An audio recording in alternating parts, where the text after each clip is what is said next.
एक बहुत बड़े माफिया और ब्लैक मार्केट के डीलर के बीच मीटिंग चल रही होती है, जहां ब्लैक माफिया का बेटा मर्सिमो भी मौजूद होता है, जो कि दूरबीन से किसी लड़की को देख रहा होता है। तब भी ब्लैक मार्केट से आए हुए डीलर मर्सिमो और इसके फादर को धोखे से गोली मार देते हैं, जिससे इसके फादर की डेथ हो जाती है, पर मर्सिमो किसी तरह बच जाता है। और फिर 5 साल बाद का सीन दिखाया जाता है, जहां मर्सिमो ने अपने फादर की सीट संभाल ली होती।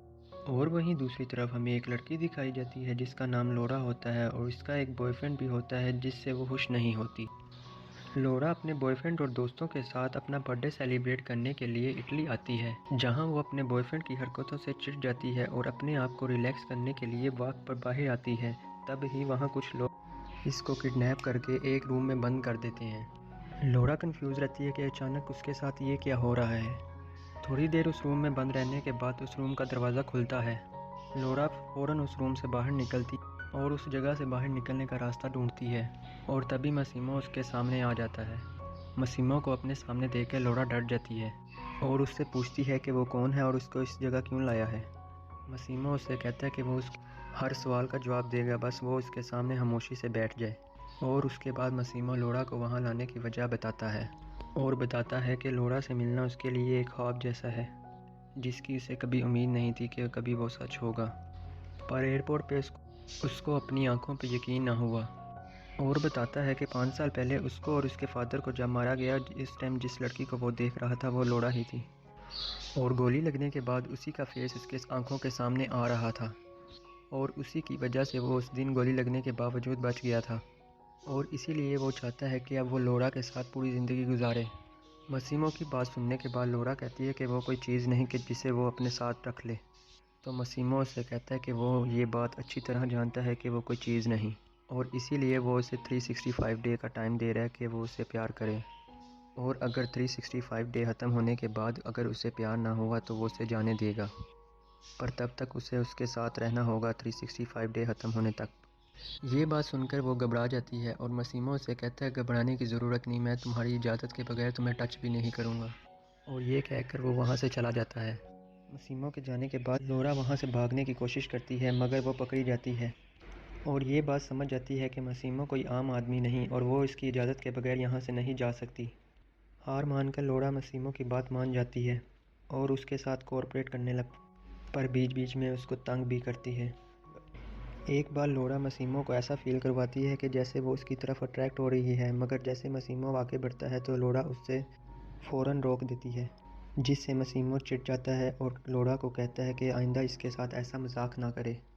इसके बाद कुछ टाइम साथ गुजारने के बाद लोरा मसीमो के साथ कुछ कुछ अट्रैक्ट हो जाती है। और एक दिन जब मसीमो लोरा को क्लब में लेके जाता है दूसरे माफिया से मीटिंग करने के लिए, तो लोरा मसीमो को जलाने के लिए दूसरे डीलर से फ्लर्ट करने लगती है, और उसके ऐसा करने से बात बहुत ज़्यादा बिगड़ जाती है। वो आदमी लोरा को टच करने लगता है, जिससे लोरा डर जाती है, और लोरा को डरता हुआ देखते मसीमो के बीच में आना पड़ता है और मसीमो उसको बचा लेता है। अगले दिन जब लोरा की आंख खुलती है तो वो देखती है कि वो किसी बोट पर है और मसीमो और उसका बॉडीगार्ड आपस में बहस कर रहे होते हैं, और उन दोनों की बातों से लोरा को पता लगता है कि क्लब में जिस आदमी ने उसे टच किया था, मर्सिमो ने गुस्से में आकर उसके हाथ में गोली मार दी थी, जिससे अब दोनों फैमिलियों में गैंगवार होने की नौबत आ गई थी। ये बात सुनकर लोरा को एहसास होता है कि उसने अनजाने में कितनी बड़ी गलती कर दी, जिसके बाद वो अपनी गलती के लिए मसीमो से माफ़ी मांगती है, और मसीमो उसे माफ़ नहीं करता और उसे उस पर गुस्सा होते कहता है कि वो उसकी सारी हरकतों को माफ़ करते आया है, पर उसकी ये हरकत माफ़ी के लायक नहीं। और मसीमो की ये बात सुनकर लोरा भी गुस्से में आ जाती है, जिसके बाद दोनों में बहस होने लगती है, और इस बहस के बीच लोरा का पैर फिसल जाता है और वो बोट से नीचे गिर जाती है और डूबने लगती है, और उसको डूबता हुआ देख मसीमो भी फ़ौरन पानी में छलांग लगा देता है और उसे बचाकर वापस बोट पे लाता है। और जब लोरा को होश आता है तो मसीमो उसे कहता है कि शुक्र है वो बच गई। एक टाइम के लिए उसे ऐसा लगा था कि अब वो उसे दोबारा नहीं देख सकेगा, और वो अब किसी भी कीमत पर उसे खोना नहीं चाहता। मसीमो की ये बात सुनकर लोरा को समझ आ जाता है कि उसके लिए मसीमो का प्यार कोई दिखावा नहीं है, और इसके बाद लोरा मसीमो को अपना लेती है। मसीमो भी लोरा को पाने के बाद उसे आज़ाद कर देता है और उसे अपनी फैमिली से मिलने को कहता है, और साथ कहता है कि उसे कहता है कि उसे कुछ बिज़नेस का काम करना है तो वो उससे कुछ दिनों बाद मिलेगा। ये बात सुनकर लौरा थोड़ा उदास हो जाती है, पर उसे मसीमो की बात माननी पड़ती है। वहाँ से निकलकर लौरा अपनी एक दोस्त ओल्गा से मिलती है और उसे सारी बात बताती है और उसके साथ ही रहने लगती है। लौरा को लगता है कि मसीमो उसे बहुत जल्द लेने आएगा, पर ऐसा नहीं होता और इसी तरह काफ़ी दिन गुजर जाते हैं। मसीमो लौरा की लाइफ से पूरी तरह गायब हो चुका था, जैसे कि वो कभी मिले ही नहीं। मसीमो के वापस ना आने से लौरा उदास रहने लगती है और उसे उदास देखकर उसकी दोस्त ओल्गा उसे बाहर घुमाने लेके जाती है और फिर रात को एक क्लब में जाते हैं।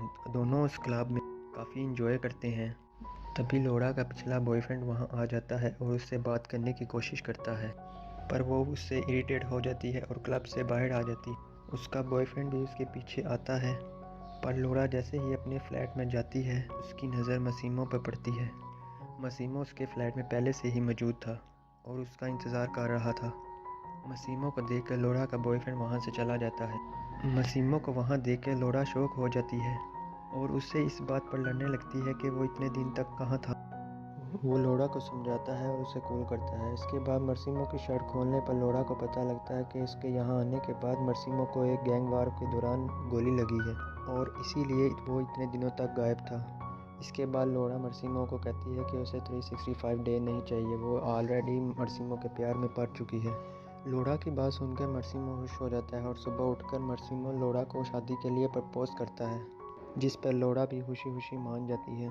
पर वो कहती है कि वो नहीं चाहती कि उसके घर वालों को पता लगे कि वो एक माफिया है और मसीमो लौरा की बात मान जाता है। उसे लेकर इटली आ जाता है। वहाँ मारियो उसे बताता है कि दोनों ग्रुप के दरमियान हालात ठीक नहीं चल रहे, पर मसीमो मारियो की बात को सीरियस नहीं लेता। इधर लौरा मसीमो को कहती है कि वो चाहती है कि उसकी शादी में उसका साथ देने के लिए उसकी दोस्त वहाँ मौजूद हो। ये बात सुनकर मसीमो लौरा की दोस्त ओल्गा को उसकी शादी अटेंड करने के लिए बुला लेता है और ओल्गा के इटली पहुंचते ही लौरा उसे पिक करने एयरपोर्ट के लिए जाती है और उसे वापसी लाते वक्त लौरा ओल्गा को बताती है कि वो प्रेग्नेंट है, पर अभी तक उसने मसीमो को ये बात नहीं बताई। लौरा की बात सुनकर ओल्गा उससे फ़ौरन मसीमो को कॉल करके बताने को कहती है। लौरा ओल्गा की बात मान लेती है और फ़ौरन मसीमो को कॉल करती है। दूसरी तरफ मारियो को कॉल आती है कि लौरा को दूसरी गैंग वाले मारने वाले हैं।